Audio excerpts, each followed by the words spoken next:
Get out! Get out! Okay, but on my way, I'm gonna be doing this.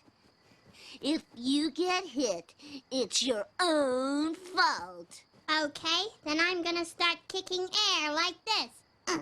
And if any part of you should feel that air, it's your own fault.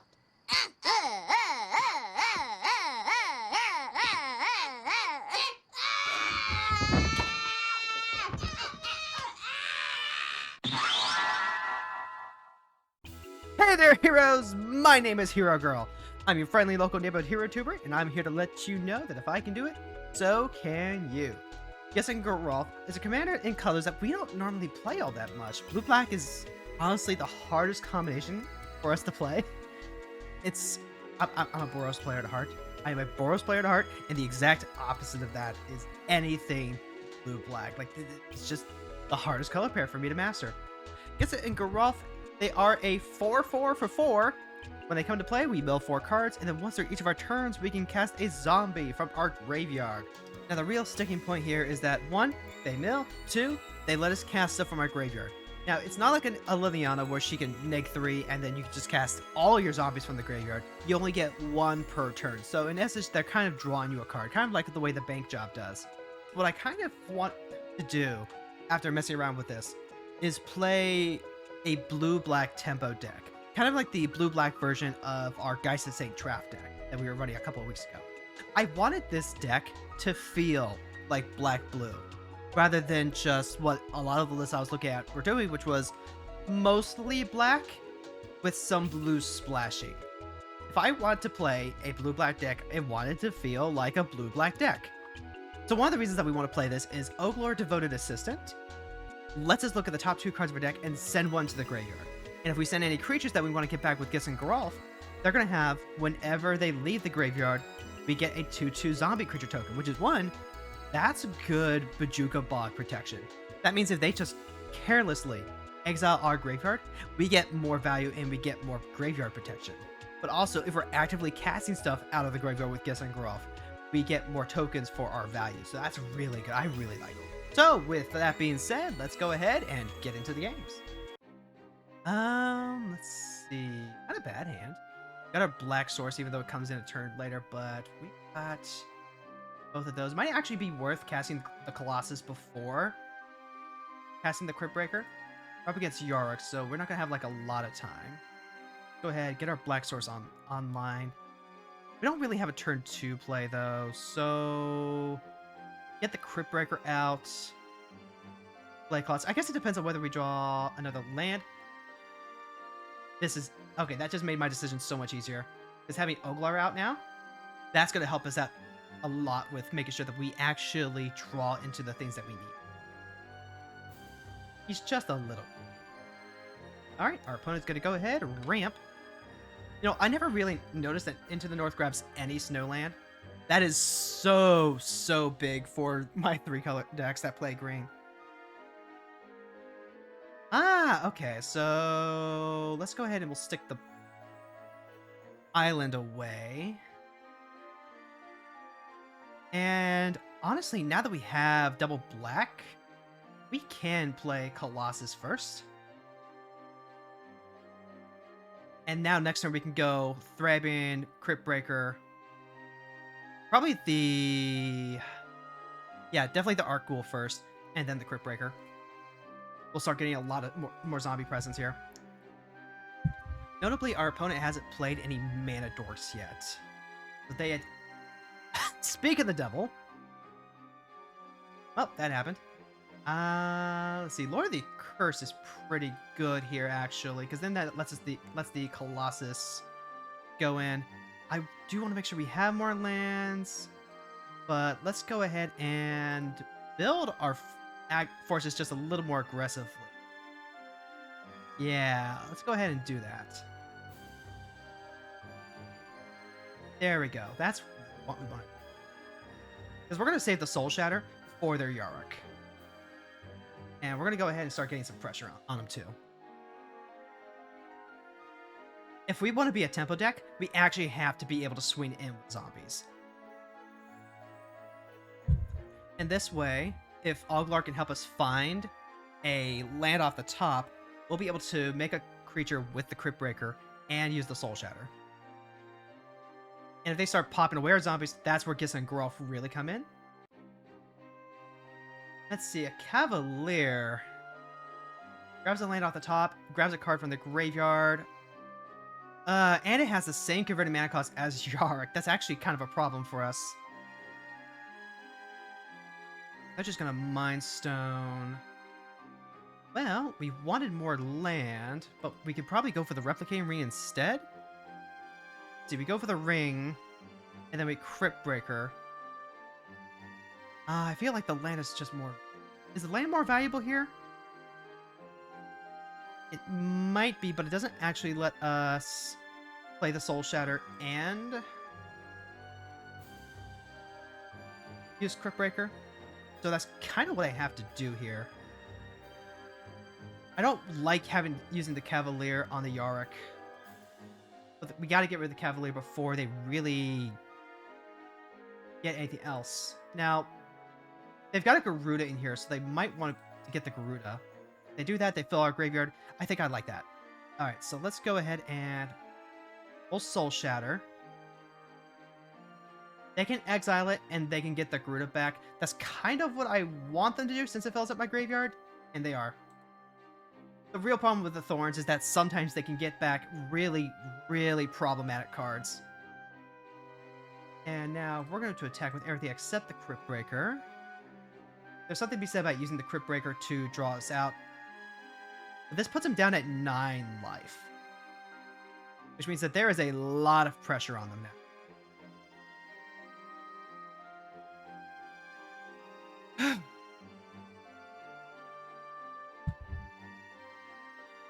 Also, just like the dead parts of gameplay I can cut out now. Honestly, with editing videos, I still want to experiment and see exactly how far I can push it, because there's like a formula, right?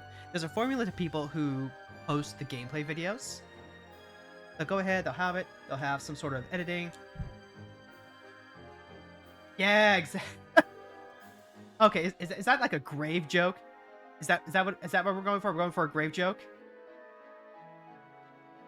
Let's see. They are going to go for untap the Blast Zone. They're going to go for Garuda. I think we can actually swarm them, right? Because the Lord of the Accursed. They did get a Mana Dork. All of our cards are not exactly the best for them. Also, after this effect resolves, I think the Relentless Dead actually gets the Oglar ability, right? Yeah, it does. Alright, so they've got 3 creatures. Yeah, we can just give all our guys Menace and swing it in. Oh, and they're gonna Bajuka Bog! Actually, this is exactly what I was talking about at the beginning of the video. They made us exile our great... Oh, you know what I should have done? You know what I should have done? I should have discarded the Arc Ghoul in response, so that way we could have gotten more zombies. Oh, I like Bolas instead of... Okay, let's go ahead. We're gonna activate our Cursed. Yep, and they realized it. They realized they're dead. Wait, why did it ask me that twice? Yeah, exactly. GG's. GG's. Omnath, Locus of the Roil, a 3/3 for 4 mana. When he comes into play, he deals damage equal to the amount of elements they control, and also, whenever they play a land, it gets a +1/+1 counter on target element they control, and if they control 8 or more lands, they get to draw a card.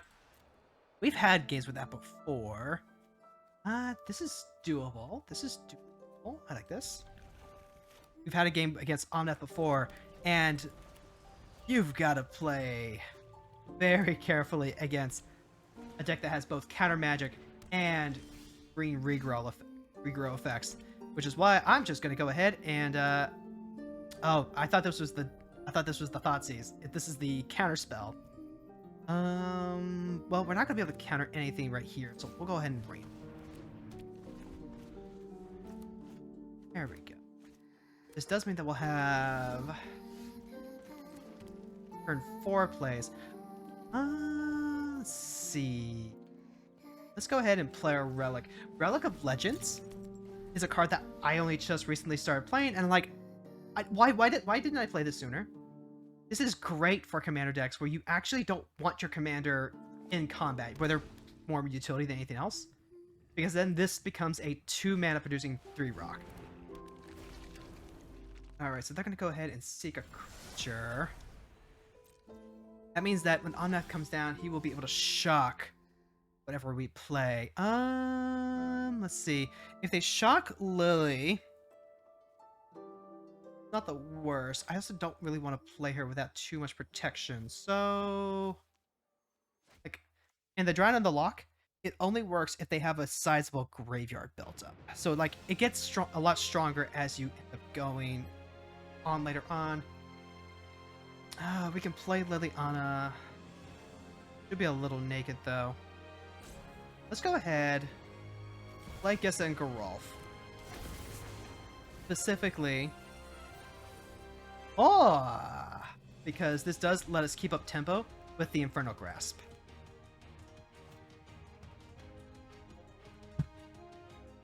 We'll see what they do here. I also can't really shock Gisa and Geralf, so that's upside. They have to have like a lava coil or something to hit a 4/4. And they're going to go ahead and ramp, which is good for them, bad for us. Means that they're catching up to us. Fortunately, we did have enough time to build. Good, good. Yes. Feed the Swarm. Not really the enchantment we want to be hitting with that, so... If I could get Liliana online, that'd be great, but... we need something just a little bit stronger. Let's go ahead, use both of our color sources and our black here. Let's just cast our Colossus. Next up, we've only got 3 mana though. 3 mana. I don't know that stop anything anyway. Nope, might as well go for it. Pass the turn. We've got all the removal in the world. Let's just hope that by the time they start dropping their big things, it's enough. Alright, so now they're going to be able to shock something. Shock the Colossus, of course they do. But now we can start playing the game of kill the Omnath. They've got 1 mana open. And unfortunately, looks like our Soul Shatter gets a little bit worse. Alright, here goes nothing. They've got 1 mana open. So let's go ahead and... aha! Counterspell! That's exactly what we needed. Let's go ahead, we'll pop the Mind Stone first. Don't! It really wants me to hold up the mana for the castle. Alright, we'll use the Infernal Grasp. If they have like a Snake Veil, they do not have a Snake Veil. Good. That means we have 4 mana left to use. Still not a great position for us. Because now we have counter magic. We need to hold this stuff up.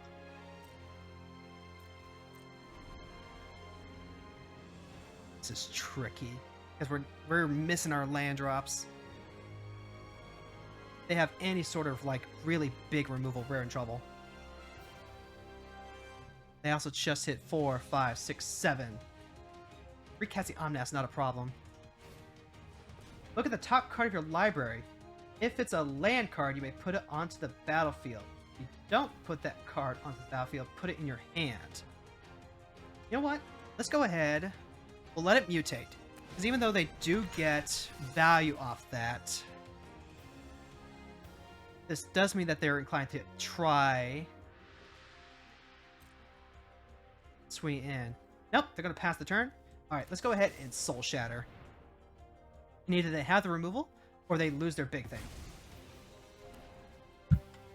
Alright, so they do get the draw card. We're even on card draw.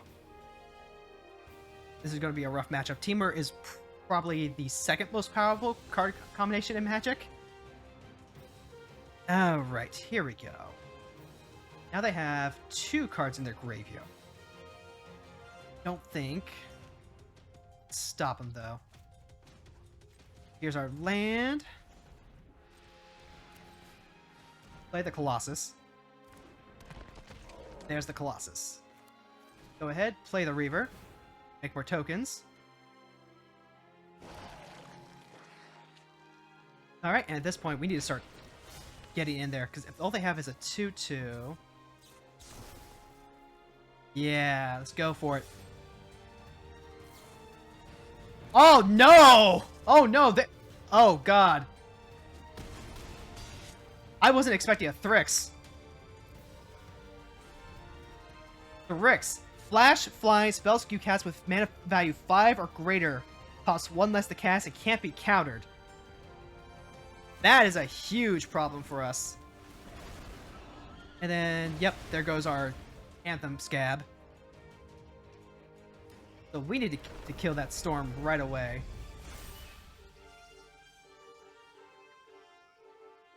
Oh, Nelly. Big trouble. Big trouble in Little Tokyo here. They still only have the 1 land open.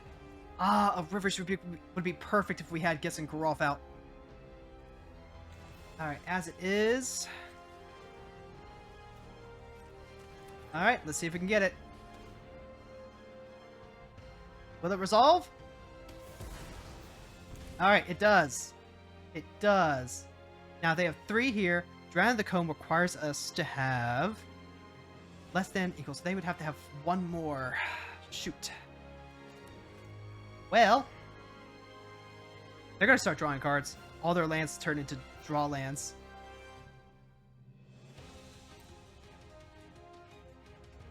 That was so reckless to attack him with the Gisa, but like with the information that we had, and we just completely forgetting that Thrix was a thing. Yeah, it was a reasonable attack. It's just unfortunate that we had tapped out, so we could not have countered that spell.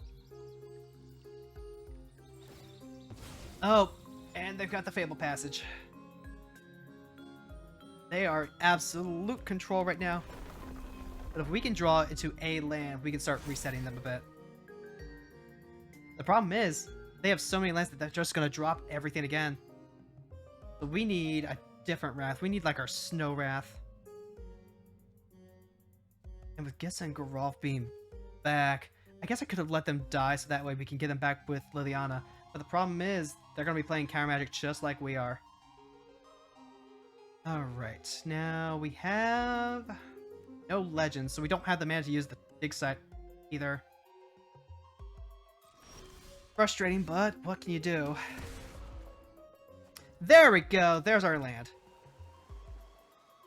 That is all, that's something. That puts us so much better. We've got 4, 5, 6 naturally. With Liliana, we have 1 remaining, so we need 1 more land in order to play Liliana and keep up the counter magic to keep her protected. However, this does mean that we can drown in the lock Omnath. Get rid of him. We have to use black and blue for that. The Relic of Legends does tap for any color. We are not in a position playing. So let's go ahead. We'll get rid of Omnath. We still have the counter magic if they try and protect him. The important thing is to just like get them off the board so they can't just pop off. And then, fortunately, the attacks aren't good either. We fell behind so fast. We had a good start. But unfortunately, losing a little bit of our draw in the tempo. Oh, and they have Crossing Grip. Well, we're not going to be able to cast magic, so...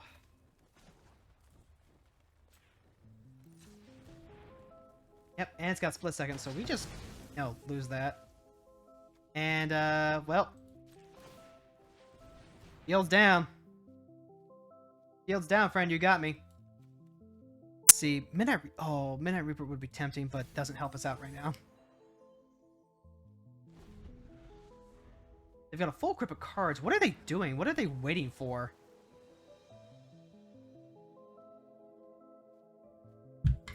Also, like, could you imagine that? Using Crossing Grip on the relic only after you hit the land? Alright, they're gonna keep drawing more cards. I'm not sure what our opponent is waiting for. What are they holding back here? Oh, that is a really cool Steve effect. Like, are they just, like, literally waiting us out?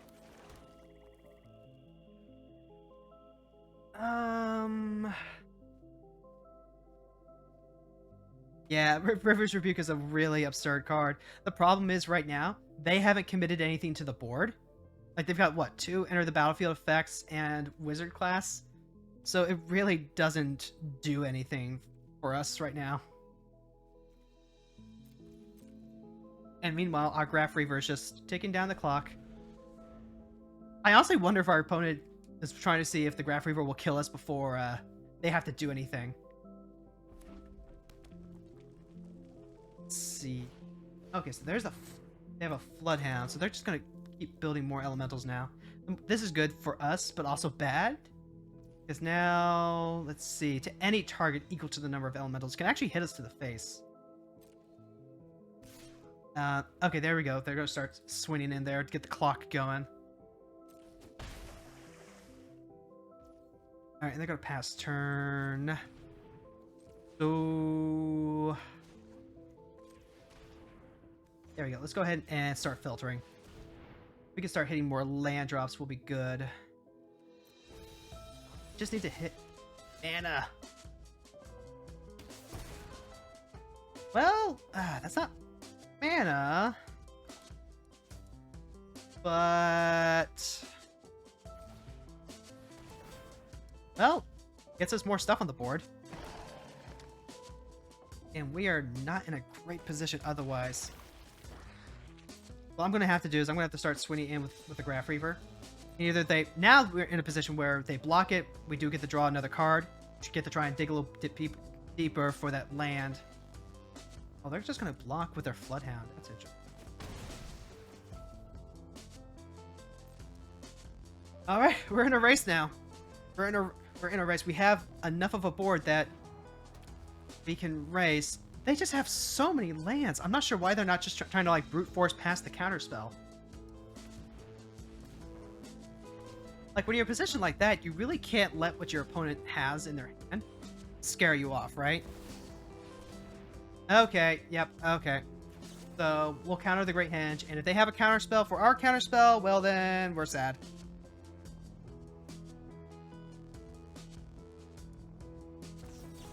Yep, and there's Wash Away, which they're just going to go ahead and use. That's fine. Great Henge comes down. They have 1, 2, 3, 4, 5, 6 more mana they can use. Probably not a bad time for us to go ahead and use the River's Rebuke then.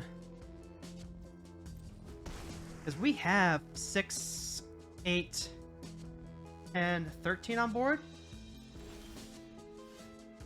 So that might actually be our play here.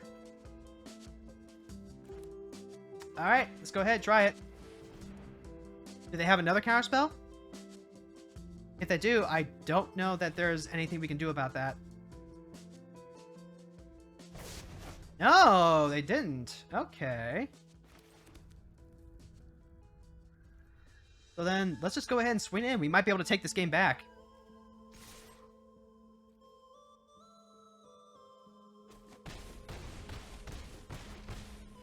Alright, they're at 7. We're pulling it back, chat. We're pulling it back. Okay, see, I don't actually agree with that. Because the Mind Stone was... let's see, colorless mana. This actually gets us a replacement CC. So black and white. Oh, so it's just for a land card. So we can actually grab one of our utility lands here. Okay, so not one of our utility lands, but definitely one of our... hard... I'm gonna grab the Ice Tunnel. Because that's a hard card that comes into play tapped regardless. We can at least cycle the other land, and then the Shock land if we really need to. It can come into play untapped. Alright, so here's their faceless agent. Goes ahead, seeks a new elemental. Cloudkin comes into play. They draw another card. Chandra's Embercat comes into play. I think we have to swing out. We have to go all out. Because then they'll trade. We'll draw some more cards. Oh, hello. You know what? Yeah, let's go ahead and draw a card for every zombie we control. We're about to die anyway. Why not? Alright, there we go. Let's go ahead and just swing in. I mean, the Undead Augur is definitely going to deal like 4 to us. But, you know, just girl things. Just zombie things. And then, yeah. Alright, they're at 2 life left. And then we have all these extra cards here. So 4 mana. The only thing we can really hold up though is the negate here. So there's no reason for us to not go ahead and play the Midnight Clock, right? Midnight Clock, pass the turn. We only have to discard 2 cards. We've got a land here. We'll go ahead and discard the Field of Ruins. I don't see anything special on their side. The Awakening is actually pretty good here. Oglar, Oglar, Oglar. We just lose the zombie. Alright, here we go. Either we pull this back, or we get wrecked now, because if they play enough elementals, they can just play Omnath and shoot us in the face. They've got 6, 7, 8. They would have 5 mana to play around with. 6 mana to play around with. So if they can play 3 elementals off 6... Okay. Cavalier of Thorns. Alright, so they go up to 3 life. That's not insignificant. Ooh, but we have Dark Salvation too. Yep, there's Omnath. So now they have 2 blockers. We only have 1 creature. And then there's a Wizard class. I don't think we care about the Wizard class. Alright, we're down to 3. We are down to 3, and... Wait, hold on. Did we just win? I think so. Because what we can do then is we can... Yeah. Alright. We're going to go ahead. Bounce the Thorn. And then 1, 2... Let's play this as black. 1, 2, 3, 4, 5, 6. Yeah. We have 6 mana. We can set this to 2, pay 5. 1 target creature is going to get -3, -3. And then we swing for win for game! Holy shit! Holy shit, we did it, chat! Oh my god! You know, when I built this deck, I didn't really think that there was going to be a massive difference between this and our Liliana deck. Because they're both zombies and they're both wanting to, like, mill and reanimate.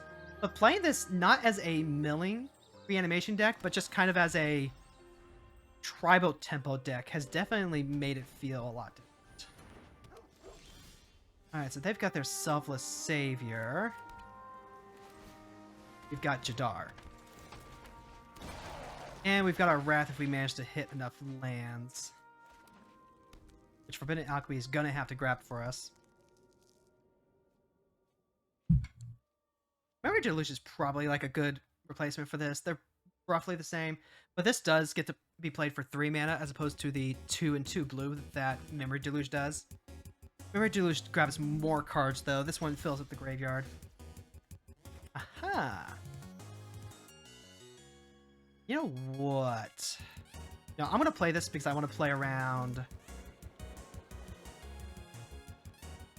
I want to be able to play around. Also, I'm going to go full control here. And then we're going to go ahead. Cast Deadly Dispute. Sacrifice the token. There we go. Now we hit our next land drop. And they're going to play Loyal Warhound. So that gives them a land. Then they can put a land on the battlefield for their turn. This is a great card for mono white decks because ramp just tends to be the thing they struggle with the most. Pass. Wait, hold on. Am I in full control? I don't want to be. No blocks. They know that I don't want to lose Nadaar. Pay 1, tap an untapped legendary creature control, venture into the dungeon. Honestly, I don't really see a lot of Nadaar decks. That's really cool. I like to see that. Let's see, but we do get to counter target spell with overcharged amount. We've got 5 mana. Not a whole lot of reason for us to hold stuff back just yet. And I don't think they're going to value the 2 life. Do they value the 2 life more than the Savior? Alright. Well, you got a token. We've got a lot of reactive plays right here. We can discard our Wonder to our Gyre. We can... We're gonna play Springleaf Drum. Okay. What are they going for here? Oh, okay, yeah, they do. Winning for 3. We'll let that happen. Our life is a resource. What do they do? They could pay 5 to make a dragon. Ooh, Defiler Faith. Has an additional cost to cast a white permanent. They can pay life instead. Whenever they cast a white permanent, they get a soldier. That's something that we want to counter. Use that treasure as our secondary blue source. Sacrifice this token. Okay, and now we're sitting pretty good. We do have to put this down tapped.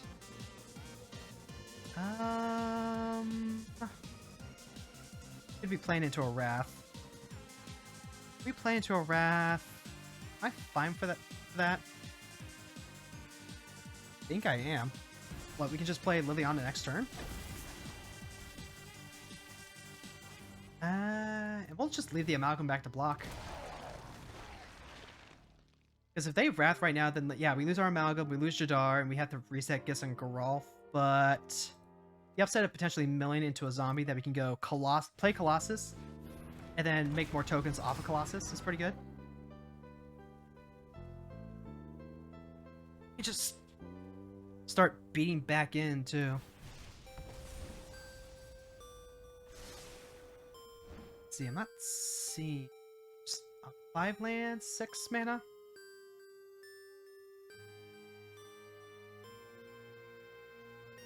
Once during each of your turns, so we can't use Gisa Geralf to flash in the overcharged Amalgam. That's worth noting.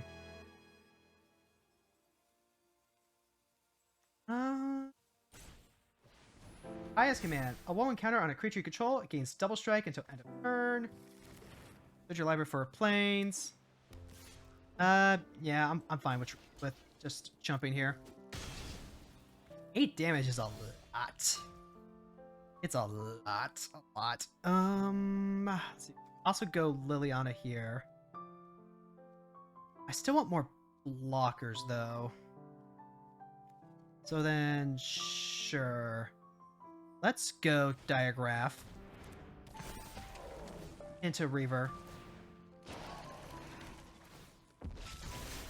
And now that that's the case. Yep.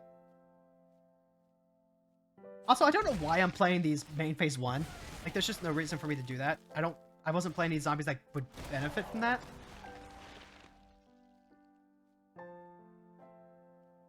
We do have a much better board for protecting Lily at least. And that'll make a more treasure. That doesn't really help them, though. Overseer. Okay. Alright, our turn to draw. And then, yeah, they can go ahead. I'm not gonna pick. The Overcharged Amalgam really the thing we have right now? What? Let's go ahead. Give them something extra to worry about. Oh, let's see. There's our Dread Horde General. Yeah, we can just go to combat now. See, if we attack with the Reverb... Oh, but we want to block with the Reverb. Yeah, we want to be able to... Got, what, the army token right here? Yeah? Yeah? Our zombie with decay doesn't do anything, and it feels like a waste to not like try and get into anything else. So yeah, let's just go ahead and attack. Here I am again, playing more stuff that just... Oof, we could have gotten like some free damage. And wait, do we still have land for turn? I think we do. Let's go ahead and put our land down tapped. Just so that way we have the mana to do some more stuff. We're gonna have to use our Forbidden Alchemy. We've gotten pretty much everything else done. Oh, and there's the Banishing Light for Lily. And I believe... Okay, we haven't hit our enchantment removal. But that did get some important removal out of their hand. Next turn, we're just gonna hold everything up. That way we can go ahead, we can discard our Wonder, block their flyers, whatever they want to do. And let's see, that's gonna be 3 mana, 6 approximately. Means we'll have to let them make another treasure. But I think that's probably worth it in order to maintain the tempo of being able to enable flying and also being able to Forbidden Alchemy. Now, they're just gonna go for Phandelver. That's fine. Axis Tunnel can get a little annoying because Nadaar will be able to attack unimpeded. Kindred Discovery. That draws cards. You know what? Decline that. Here's a question, chat. 7, 8, 9, 10... 14 versus everything else. You know what? I'm gonna do it. I'm gonna do it, chat. Go ahead. We're both gonna draw and then discard. They do get to make another treasure. What? Solve, decline. They can make another treasure. Sucks to suck. We're just gonna beat in. Ooh, Dark Writ. That's a card I want to leave on top to grab a Forbidden Alchemy. Yep, let's just go. Let's just go. I can't even do the math right now. If they have a oh god, if they have the oh,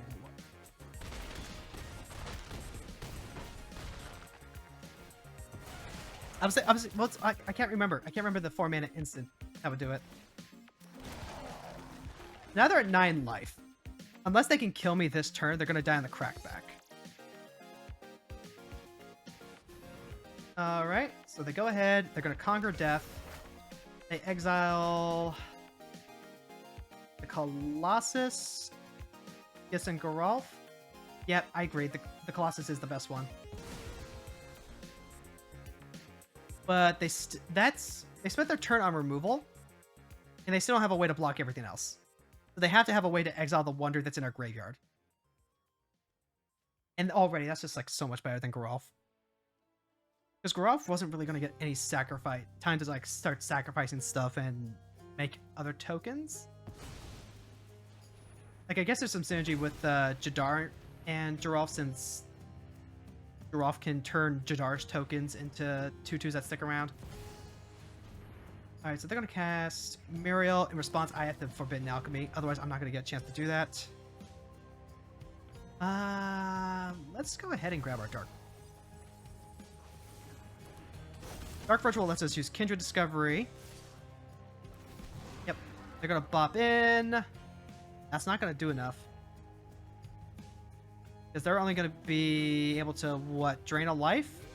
Target creature gets -4, -4? Oh. Nope, that's GG's. Resolve. You know what? I am going to pay for that.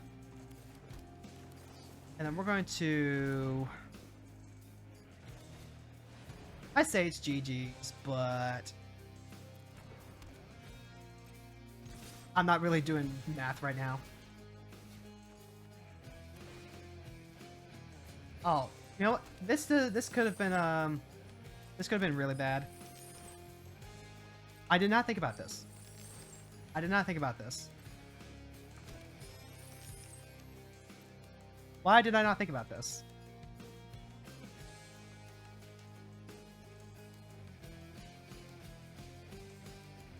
Why did I not consider the fact that I was just going to give him like 4 treasures off the bat? Why? Am I really just that dumb, chat? Am I really just that dumb? Well, they do get a blocker. And... damn. So also, they made it tapped.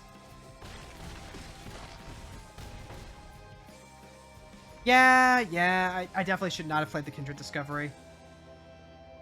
Nope, that's what I get for not being able to do math and forgetting that Smothering Tithe was gonna trigger. Alright, and that is time in the round!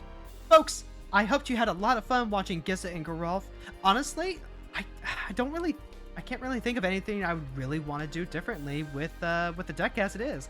Maybe I would put in a little bit more Planeswalker removal. Overall, it was really solid and really good, even in the games that we were losing. In the games that we were losing, it really was just kind of getting outpaced and outsped. So maybe you want to put in like a Blood Chief's Awakening.